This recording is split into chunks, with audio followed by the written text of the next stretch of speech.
ಚುನಾವಣಾ ಆಯೋಗವು ನಟ ದಳಪತಿ ವಿಜಯ್ ಅವರ ತಮಿಳಿಗ ವೆಟ್ರಿ ಕಳಕಂ ಪಕ್ಷಕ್ಕೆ ವಿಜಯ್ ಚಿಹ್ನೆಯನ್ನ ನೀಡಿದೆ. ಮುಂಬರುವ ತಮಿಳುನಾಡು ವಿಧಾನಸಭಾ ಚುನಾವಣೆಗೆ ಈ ಚಿಹ್ನೆ ನೀಡಲಾಗಿದ್ದು, ಟಿವಿಕೆ ಪಕ್ಷವು ಸಾಮಾಜಿಕ ನ್ಯಾಯ ಮತ್ತು ಪಾರದರ್ಶಕತೆಯನ್ನ ಆಧರಿಸಿ ಪ್ರಣಾಳಿಕೆ ರೂಪಿಸಲು ಸಿದ್ಧತೆ ನಡೆಸುತ್ತಿದೆ. ಇದೇ ವೇಳೆ 2026ರ ಚುನಾವಣೆಯಲ್ಲಿ ಬಿಜೆಪಿ ಅಥವಾ ಡಿಎಂಕೆ ಜೊತೆ ಮೈತ್ರಿ ಮಾಡಿಕೊಳ್ಳುವುದಿಲ್ಲ ಎಂದು ವಿಜಯ್ ಸ್ಪಷ್ಟಪಡಿಸಿದ್ದಾರೆ.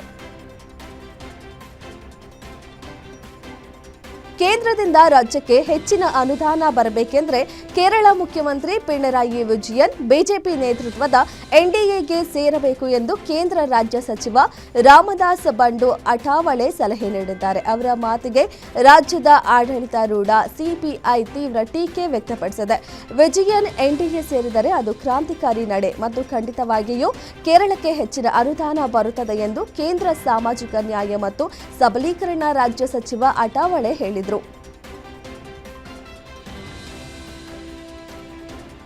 ದೆಹಲಿ ನ್ಯಾಯಾಲಯವು ಎನ್ಫೋರ್ಸ್ಮೆಂಟ್ ಡೈರೆಕ್ಟರೇಟ್ ಇಡಿ ನೀಡಿದ ಸಮನ್ಸ್ಗಳಿಗೆ ಹಾಜರಾಗದ ಕಾರಣ ಎಎಪಿ ನಾಯಕ ಅರವಿಂದ್ ಕೇಜ್ರಿವಾಲ್ ಅವರನ್ನ 2 ಪ್ರಕರಣಗಳಲ್ಲಿ ಖುಲಾಸೆಗೊಳಿಸಿದೆ. ಅಬಕಾರಿ ನೀತಿ ಪ್ರಕರಣಕ್ಕೆ ಸಂಬಂಧಿಸಿದಂತೆ ಇಡಿ ಸಮನ್ಸ್ ಪಾಲಿಸದಿದ್ದಕ್ಕಾಗಿ ಕೇಜ್ರಿವಾಲ್ ವಿರುದ್ಧ ಕ್ರಮ ಕೈಗೊಳ್ಳಲು ಇಡಿ ಮನವಿ ಮಾಡಿತು. ಈ ತೀರ್ಪು ಆಮ್ ಆದ್ಮಿ ಪಕ್ಷಕ್ಕೆ ಮಹತ್ವದಾಗಿದೆ. ಅಸ್ಸಾಂ ಮುಖ್ಯಮಂತ್ರಿ ಹಿಮಂತ ಬಿಸ್ವಾ ಶರ್ಮಾ ಅವರು ಗಾಂಧಿ ಪರಿವಾರದ ಕಟು ಟೀಕಾಕಾರದಲ್ಲಿ ಪ್ರಮುಖರು. ಅವರು ಕಾಂಗ್ರೆಸ್ ವಿರುದ್ಧ ಟೀಕೆಗಳನ್ನು ಮಾಡುವುದಕ್ಕಿಂತಲೂ ಹೆಚ್ಚಾಗಿ ಗಾಂಧಿ ಪರಿವಾರನ ಕಟಕಟೆಯಲ್ಲಿ ನಿಲ್ಲಿಸುತ್ತಾರೆ. ಕಾಂಗ್ರೆಸ್ ಮೇಲಿನ ಗಾಂಧಿ ಪರಿವಾರದ ಹಿಡಿತವನ್ನ ಟೀಕಿಸುವ ಶರ್ಮಾ ಇದೀಗ ಮತ್ತೊಂದು ಸ್ಫೋಟಕ ಆರೋಪವನ್ನ ಮಾಡಿದ್ದಾರೆ. ವಿಧಾನಸಭಾ ಚುನಾವಣೆಗೆ ಸಜ್ಜಾಗಿರುವ ತಮಿಳುನಾಡಿನಲ್ಲಿ ಎಐಎಡಿಎಂಕೆ ಮತ್ತು ಬಿಜೆಪಿ ಮೈತ್ರಿಯ ಸೀಟು ಹಂಚಿಕೆ ಸೇರಿದಂತೆ ಇತರೆ ಮಹತ್ವದ ವಿಷಯಗಳ ಕುರಿತ ನಿರ್ಣಾಯಕ ಮಾತುಕತೆ ಮುಗಿದಿದೆ. ಈ ಬೆನ್ನಲ್ಲೇ ಮಾತನಾಡಿರುವ ತಮಿಳುನಾಡು ಬಿಜೆಪಿ ಚುನಾವಣಾ ಉಸ್ತುವಾರಿ ಪಿಯೂಷ್ ಗೋಯಲ್ ಏಪ್ರಿಲ್ನಲ್ಲಿ ಬಲಿಷ್ಠ ಎಐಎಡಿಎಂಕೆ ನೇತೃತ್ವದ ಎನ್ಡಿಎ ಸರ್ಕಾರ ಅಧಿಕಾರಕ್ಕೆ ಬರಲಿದೆ ಎಂದು ವಿಶ್ವಾಸ ವ್ಯಕ್ತಪಡಿಸಿದರು. ಪಶ್ಚಿಮ ಬಂಗಾಳದ ರಾಜ್ಯದ ಪೂರ್ವ ಮೇದಿನಿಪುರ ಮತ್ತು ದಕ್ಷಿಣ 24 ಪರಗಣ ಜಿಲ್ಲೆಗಳಲ್ಲಿ 2 ಜಿಲ್ಲೆಗಳಲ್ಲಿ ಅಕ್ರಮವಾಗಿ ಮತದಾರರ ಪಟ್ಟಿಗೆ ಹೆಸರು ಸೇರಿಸಿದ್ದ ಆರೋಪ ಕೇಳಿಬಂದಿದೆ. ಆರೋಪ ಹಿನ್ನೆಲೆ 4 ರಾಜ್ಯ ಸರ್ಕಾರಿ ಅಧಿಕಾರಿಗಳ ವಿರುದ್ಧ ಕೈಗೊಂಡ ಕ್ರಮಗಳ ಕುರಿತು 72 ಗಂಟೆ ಒಳಗೆ ವರದಿ ಸಲ್ಲಿಸುವಂತೆ ಕೇಂದ್ರ ಚುನಾವಣಾ ಆಯೋಗ ಪಶ್ಚಿಮ ಬಂಗಾಳದ ಮುಖ್ಯ ಕಾರ್ಯದರ್ಶಿಗೆ ಸೂಚಿಸಿದೆ ಎಂದು ಹಿರಿಯ ಅಧಿಕಾರಿಯೊಬ್ಬರು ತಿಳಿಸಿದ್ದಾರೆ. 2000ರಲ್ಲಿ ದೆಹಲಿಯ ಕೆಂಪುಕೋಟೆಯ ಭಯೋತ್ಪಾದಕ ದಾಳಿ ಪ್ರಕರಣದಲ್ಲಿ ಮರಣ ದಂಡನೆಗೆ ಗುರಿಯಾಗಿರುವ ಲಷ್ಕರ್ ಇ ತೊಯ್ಬಾ ಭಯೋತ್ಪಾದಕ ಮೊಹಮ್ಮದ್ ಆರಿಫ್ ಅಲಿಯಾಸ್ ಅಷ್ತಾಕ್ ಸಲ್ಲಿಸಿರುವ ಕ್ಯೂರೇಟಿವ್ ಅರ್ಜಿಯನ್ನು ವಿಚಾರಣೆ ನಡೆಸಲು ಸುಪ್ರೀಂ ಕೋರ್ಟ್ ಸಮ್ಮತಿ ಸೂಚಿಸಿದೆ. ಪ್ರಕರಣಕ್ಕೆ ಸಂಬಂಧಿಸಿದಂತೆ ಕೇಂದ್ರ ಸರ್ಕಾರ ರಾಷ್ಟ್ರೀಯ ತನಿಖಾ ಸಂಸ್ಥೆ ಹಾಗೂ ಇತರ ಅಧಿಕಾರಿಗಳಿಗೆ ನೋಟಿಸ್ ಜಾರಿ ಮಾಡಿದೆ. ಮಹತ್ವದ ಕಾರ್ಯಾಚರಣೆ ಒಂದರಲ್ಲಿ 1 ಕೋಟಿ ರೂಪಾಯಿ ಇನಾಮು ಹೊಂದಿದ್ದ ಅನಲ್ದಾ ಸೇರಿ ಒಟ್ಟು 15 ಮಾವೋವಾದಿಗಳನ್ನು ಭದ್ರತಾ ಪಡೆಗಳು ಹೊಡೆದು ಉರುಳಿಸಿವೆ. ಜಾರ್ಖಂಡ್ನ ಪಶ್ಚಿಮ ಸಿಂಗ್ಭೂಮ್ ಜಿಲ್ಲೆಯಲ್ಲಿ ಈ ಎನ್ಕೌಂಟರ್ ನಡೆದಿದೆ. ಸುಮಾರು 1500 ಮಂದಿ ಭದ್ರತಾ ಪಡೆ ಸಿಬ್ಬಂದಿ ಕಾರ್ಯಾಚರಣೆಯಲ್ಲಿ ಭಾಗವಹಿಸಿದ್ದು, ಸಿಆರ್ಪಿಎಫ್ನ ಕೋಬ್ರಾಮ್ ಘಟಕ ಕಿರಿಬೂರು ಪೊಲೀಸ್ ಠಾಣೆಯ ಸರಂದ ಅರಣ್ಯ ಪ್ರದೇಶಕ್ಕೆ ಕುಮ್ಡಿ ಪ್ರದೇಶದಲ್ಲಿ ನಡೆಸಿದ ಆಪರೇಷನ್ನಲ್ಲಿ ಈ ಮಾವೋವಾದಿಗಳನ್ನು ಹತ್ಯೆ ಮಾಡಲಾಯಿತು.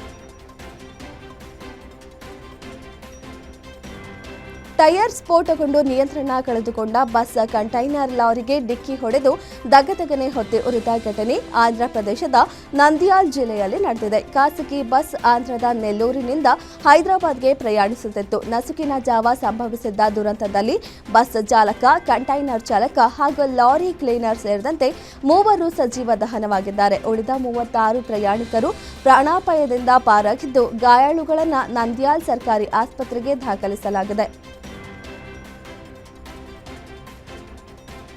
ಓಲಾ ಎಲೆಕ್ಟ್ರಿಕ್ ಸ್ಕೂಟರ್ನಲ್ಲಿ ಏಕಾಏಕಿ ಬೆಂಕಿ ಕಾಣಿಸಿಕೊಂಡಿರುವ ಘಟನೆ ಮಹಾರಾಷ್ಟ್ರದ ಸೋಲಾಪುರದಲ್ಲಿ ನಡೆದಿದೆ. ತಂದೆ ಮಗನನ್ನ ಶಾಲೆಗೆ ಬಿಡಲು ಬೈಕ್ ಮೇಲೆ ಕುಳಿತು ಕಾಯುತ್ತಾ ಇದ್ರು. ಮಹಿಳೆಯೊಬ್ಬರು ಬೈಕ್ನಲ್ಲಿ ಹೊಗೆ ಬರುತ್ತಿರುವುದನ್ನು ನೋಡಿ ಎಚ್ಚರಿಕೆ ನೀಡಿದ್ರು. ಬೈಕ್ನಿಂದ ಬರುತ್ತಿದ್ದ ಹೊಗೆ ಮತ್ತಷ್ಟು ಹೆಚ್ಚಾಗಿ ಬೈಕ್ ಹೊತ್ತಿ ಉರಿದಿದೆ. ತಂದೆ ಮಗ ಅಪಾಯದಿಂದ ಸ್ವಲ್ಪದರಲ್ಲೇ ಪಾರಾಗಿದ್ದು, ಈ ವಿಡಿಯೋ ಸಾಮಾಜಿಕ ಜಾಲತಾಣಗಳಲ್ಲಿ ವೈರಲ್ ಆಗಿದೆ.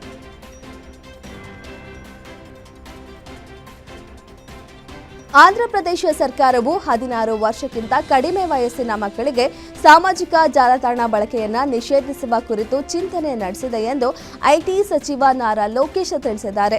ದಾವೋಸ್ನಲ್ಲಿ ನಡೆಯುತ್ತಿರುವ ವರ್ಲ್ಡ್ ಎಕನಾಮಿಕ್ ಫೋರಂನಲ್ಲಿ ಬ್ಲೂಮ್ಬರ್ಗ್ ಜೊತೆ ಮಾತನಾಡಿದ ಲೋಕೇಶ್, ಕಡಿಮೆ ವಯಸ್ಸಿನ ಮಕ್ಕಳಿಗೆ ಸಾಮಾಜಿಕ ಜಾಲತಾಣಗಳಲ್ಲಿ ಬರುವ ವಿಷಯಗಳ ಅರ್ಥವನ್ನು ಸಂಪೂರ್ಣವಾಗಿ ಗ್ರಹಿಸಲು ಸಾಧ್ಯವಾಗುವುದಿಲ್ಲ. ಇಂತಹ ಪರಿಸ್ಥಿತಿಯಲ್ಲಿ ಬಲಿಷ್ಠ ಕಾನೂನು ಚೌಕಟ್ಟಿನ ಅಗತ್ಯವಿದೆ ಎಂದು ಹೇಳಿದರು.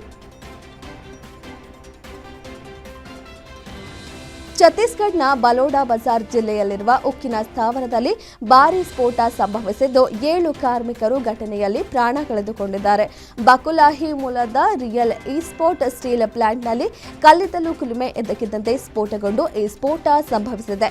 ಘಟನೆಯ ಸಮಯದಲ್ಲಿ ಕಾರ್ಮಿಕರ ಗುಂಪೊಂದು ಕುಲುಮೆ ಪ್ರದೇಶದ ಸುತ್ತಲೂ ಶುಚಿಗೊಳಿಸುವ ಕೆಲಸವನ್ನ ಮಾಡ್ತಿದ್ರು. ಕೆಲವು ಕಾರ್ಮಿಕರಿಗೆ ಗಂಭೀರ ಗಾಯಗಳಾಗಿದ್ದು ಅವರನ್ನ ಆಸ್ಪತ್ರೆಗಳಿಗೆ ಸಾಗಿಸಲಾಗಿದೆ. ಜನವರಿ 25ರಂದು ನಡೆಯಲಿರುವ ರಥಸಪ್ತಮಿ ಹಬ್ಬದ ಕಾರಣದಿಂದಾಗಿ ತಿರುಮಲ ತಿರುಪತಿ ದೇವಸ್ಥಾನ ಜನವರಿ 24ರಿಂದ 26ರವರೆಗೆ ಒಟ್ಟು 3 ದಿನಗಳ ಕಾಲ ವಿಐಪಿ ಬ್ರೇಕ್ ದರ್ಶನಗಳನ್ನು ರದ್ದುಗೊಳಿಸಲಾಗಿದೆ. ಇದರೊಂದಿಗೆ ಹಿರಿಯ ನಾಗರಿಕರು, ಚಿಕ್ಕ ಮಕ್ಕಳಿರುವ ಪೋಷಕರು ಮತ್ತು ಅನಿವಾಸಿ ಭಾರತೀಯರಿಗೆ ನೀಡಲಾಗ್ತಿದ್ದ ವಿಶೇಷ ದರ್ಶನ ಸೌಲಭ್ಯಗಳನ್ನು ಕೂಡ ಈ 3 ದಿನಗಳ ಕಾಲ ತಾತ್ಕಾಲಿಕವಾಗಿ ಸ್ಥಗಿತಗೊಳಿಸಲಾಗಿದೆ ಎಂದು ಟಿಟಿಡಿ ಅಧಿಕಾರಿಗಳು ತಿಳಿಸಿದ್ದಾರೆ. ಒಡಿಶಾದಿಂದ ಬಂದ ಅನಾರೋಗ್ಯ ಪೀಡಿತ ರಣಹದ್ದುವೊಂದನ್ನು ಚಿಕಿತ್ಸೆ ನೀಡಿ ರಕ್ಷಿಸಲಾಗಿದೆ. 400 ಕಿಲೋಮೀಟರ್ ದೂರದಲ್ಲಿರುವ ಮಹಾರಾಷ್ಟ್ರದ ತಡೋಬಾ ಅಂಧಾರಿ ಹುಲಿ ಮೀಸಲು ಪ್ರದೇಶದಿಂದ ಉದಾಂತಿ ಸೀತಾನದಿ ಹುಲಿ ಮೀಸಲು ಪ್ರದೇಶಕ್ಕೆ ಬಂದಿತ್ತು. ರಣಹದ್ದಿನ ಬೆನ್ನಿಗೆ ಮೈಕ್ರೋ ಟ್ರಾನ್ಸ್ಮಿಟರ್ ಮತ್ತು ಜಿಪಿಎಸ್ ಜೋಡಿಸಲಾಗಿದ್ದು, ಬಿಳಿ ರಮ್ಟ್ ರಣಹದ್ದು ಮಹಾರಾಷ್ಟ್ರದ ತಡೋಬಾ ಅಂಧಾರಿ ಹುಲಿ ಮೀಸಲು ಪ್ರದೇಶದಿಂದ ಹಾರಿದೆ ಎಂದು ಡಿಎಫ್ಒ ದೃಢಪಡಿಸಿದ್ದಾರೆ. ಮಹಾರಾಷ್ಟ್ರದಲ್ಲಿರುವ ಪ್ರಸಿದ್ಧ ಲೋನಾರ್ ಸರೋವರದಲ್ಲಿ ನೀರಿನ ಮಟ್ಟ ದಿಢೀರ್ ಏರಿಕೆಯಾಗಿದ್ದು ಕಳವಳಕ್ಕೆ ಕಾರಣವಾಗಿದೆ. ಬುಲ್ದಾನಾ ಜಿಲ್ಲೆಯಲ್ಲಿರುವ ಉಲ್ಕಾ ಶಿಲೆ ಪ್ರಭಾವದಿಂದ ರೂಪುಗೊಂಡ ಉಪ್ಪು ನೀರಿನ ಲೋನಾರ್ ಸರೋವರದಲ್ಲಿ ನೀರಿನ ಮಟ್ಟ ಏರಿಕೆ ಕಾಣ್ತಿದೆ. ಸರೋವರದ ಸುತ್ತಲೂ 15ರಿಂದ 20 ಅಡಿ ನೀರು ಏರಿಕೆಯಾಗಿದೆ. ಜೀವ ವೈವಿಧ್ಯತೆಗೆ ಎದುರಾಗಿರುವ ಅಪಾಯವನ್ನ ಗಂಭೀರವಾಗಿ ಪರಿಗಣಿಸಿ ಸಾರ್ವಜನಿಕ ಹಿತಾಸಕ್ತಿ ಮೊಕದ್ದಮೆ ದಾಖಲಿಸಲು ನಾಗಪುರ ಪೀಠವು ಆದೇಶಿಸಿದೆ. ಮೊಜಾಂಬಿಕ್ ಹಕ್ಕುಗಳ ಕಾರ್ಯಕರ್ತೆ ಮತ್ತು ನೆಲ್ಸನ್ ಮಂಡೇಲಾ ಅವರ ಪತ್ನಿ ಗ್ರಾಕಾ ಮಾಚೆಲ್ ಅವರಿಗೆ 2025ನೇ ಸಾಲಿನ ಇಂದಿರಾ ಗಾಂಧಿ ಶಾಂತಿ ನಿಶಸ್ತ್ರೀಕರಣ ಮತ್ತು ಅಭಿವೃದ್ಧಿ ಪ್ರಶಸ್ತಿ ಘೋಷಣೆಯಾಗಿದೆ. ಮಾಜಿ ರಾಷ್ಟ್ರೀಯ ಭದ್ರತಾ ಸಲಹೆಗಾರ ಶಿವಶಂಕರ್ ಮೆನನ್ ಅವರ ಅಧ್ಯಕ್ಷತೆಯಲ್ಲಿ ನಡೆದ ಪ್ರಶಸ್ತಿಯ ಅಂತಾರಾಷ್ಟ್ರೀಯ ತೀರ್ಪುಗಾರರ ಸಮಿತಿ ಗ್ರಾಕಾ ಅವರನ್ನ ಪ್ರಶಸ್ತಿಗೆ ಆಯ್ಕೆ ಮಾಡಿತು. ಈ ಪ್ರಶಸ್ತಿ 1 ಕೋಟಿ ರೂಪಾಯಿ ಪ್ರಶಂಸಾ ಪತ್ರ ಮತ್ತು ಟ್ರೋಫಿಯನ್ನ ಒಳಗೊಂಡಿದೆ. ಪಾಕಿಸ್ತಾನದ ಮನಿ ಕ್ಯಾಪಿಟಲ್ ಅಂತಲೇ ಫೇಮಸ್ ಆಗಿರುವ ಕರಾಚಿ ಸದರ್ ಪ್ರದೇಶದಲ್ಲಿರುವ ಗುಲ್ ಶಾಪಿಂಗ್ ಮಾಲ್ನ ನೆಲಮಾಳಿಗೆಯಲ್ಲಿ ಜನವರಿ 17ರಂದು ಬೆಂಕಿ ಕಾಣಿಸಿಕೊಂಡಿತ್ತು. ಕರಾಚಿಯ ಗುಲ್ ಪ್ಲಾಜಾ ಶಾಪಿಂಗ್ ಮಾಲ್ನಲ್ಲಿ ಉಂಟಾದ ಅಗ್ನಿ ಅವಘಡದಲ್ಲಿ ಸಾವನ್ನಪ್ಪಿದವರ ಸಂಖ್ಯೆ 61ಕ್ಕೆ ಏರಿಕೆಯಾಗಿದೆ. ಪರಿಶೀಲನೆ ವೇಳೆ ಒಂದೇ ಮಳಿಗೆಯಲ್ಲಿ 30 ಶವಗಳು ಪತ್ತೆಯಾಗಿದ್ದು ಒಟ್ಟು ಸಾವಿನ ಸಂಖ್ಯೆ 100 ಮೀರಿರಬಹುದು ಎಂದು ಅಧಿಕಾರಿಗಳು ಶಂಕಿಸಿದ್ದಾರೆ. ಗ್ರೀನ್ಲ್ಯಾಂಡ್ ದ್ವೀಪ ವಶದ ಬಗ್ಗೆ ಪದೇ ಪದೇ ಹೇಳಿಕೆ ನೀಡುತ್ತಲೇ ಇರುವ ಅಮೆರಿಕ ಅಧ್ಯಕ್ಷ ಡೊನಾಲ್ಡ್ ಟ್ರಂಪ್ ಕಣ್ಣು ಇದೀಗ ಹಿಂದೂ ಮಹಾಸಾಗರದಲ್ಲಿರುವ ಪುಟ್ಟ ದ್ವೀಪದ ಡಿಯಾಗೋ ಗಾರ್ಸಿಯೋದ ಮೇಲೆ ಬಿದ್ದಿದೆ. ಅಂತಾರಾಷ್ಟ್ರೀಯ ನ್ಯಾಯಾಲಯದ ಇತ್ತೀಚಿನ ಆದೇಶದ ಅನ್ವಯ ಹಿಂದೂ ಮಹಾಸಾಗರದ ಡಿಯಾಗೋ ಗಾರ್ಸಿಯಾ ದ್ವೀಪವನ್ನ ಮಾರಿಷಸ್ಗೆ ಬಿಟ್ಟುಕೊಡಲು ಬ್ರಿಟನ್ ಸರ್ಕಾರ ಮುಂದಾಗಿದೆ. ಆದರೆ ಈ ದ್ವೀಪದಲ್ಲಿ ಅಮೆರಿಕದ ಸೇನಾ ನೆಲೆ ಇರುವ ಕಾರಣ ಬ್ರಿಟನ್ ನಿರ್ಧಾರಕ್ಕೆ ಟ್ರಂಪ್ ಅಸಮಾಧಾನ ವ್ಯಕ್ತಪಡಿಸಿದ್ದಾರೆ.